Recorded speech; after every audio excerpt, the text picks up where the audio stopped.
I'm Richard Scott of Baywind Energy Cooperative, and we're on the Harlock Hill site of our wind farm in Cumbria. I was involved in this project right at the start in 1996. A leap of faith. We all put our first batch of share money in, and there was absolutely nothing to show on this site, and then 3 months later we had the 5 turbines.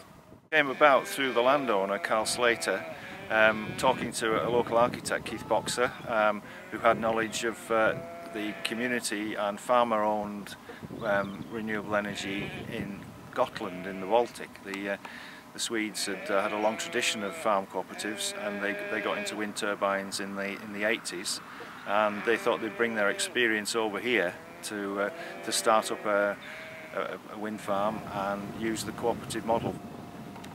To repower, as we call it, the proposal is to have two 2.3 megawatt turbines here, replacing our 5 half megawatt turbines, which are now getting a bit elderly. We've been here 16 years, so it's economically and from the operational point of view it makes sense to look at stepping up the power. The years? Well, Baywind's had a very easy passage in terms of getting planning permission at a time when, to be frank, the opposition weren't organised.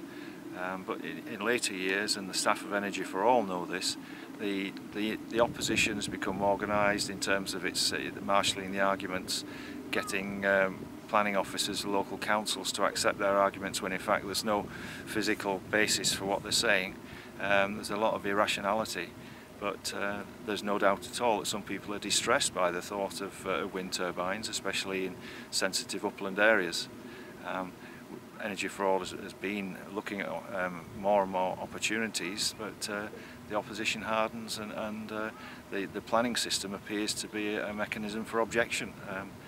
We know the government's changing its view on housing, so in theory they should be doing the same with renewable energy projects, making it easier and a presumption in favour rather than a list of ways to object. And why do you think we need this energy? Why do we need renewable energy?